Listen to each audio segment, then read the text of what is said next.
Guys, have you seen those contents sa classmate natin si Mandaracog? Kudos to him.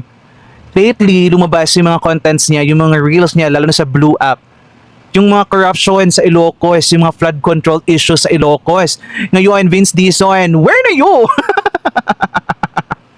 Diba? Lumipad pa talaga ng Davao City para mag-check at manira ng yung net na pinaggupit-gupitan nila, nag-erode tuloy yung lupa.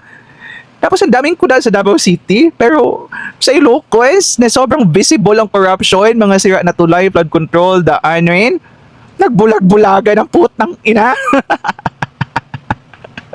So it only means, no, itong mga ginagawa ng mga ICI na yan, ni Vince Dizon, everything, it's nothing but pure politics. Wala talaga silang concern sa bayan. They don't care. They just want to destroy all politicians that are aligned with the Dutertes and our beloved Davao City. That's it. Tapos tuwang-tuwa pa yung mga kampings. While you are being happy that Davao City is being, ginigipit, your city is also suffering because, sige nga, kami ginigipit kahit wala makita, pagka kami parati yung chine-check. Pero yung city nyo, lumulubog sa baha. So sino ang win? Sinong panalo dito? Wala. Talo ang both of us.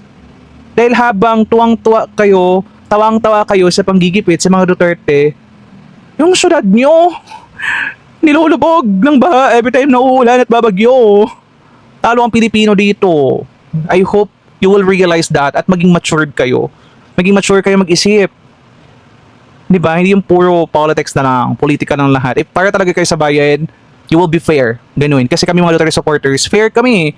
Pinabash namin, kinocall out namin yung politicians na align with Duterte if may mga hindi magandang ginawa. We even call out Digong and Zara. Tapos kayo, sinasamba nyo, pati ang Marcos. Bye. Mga leche. Hipokrito.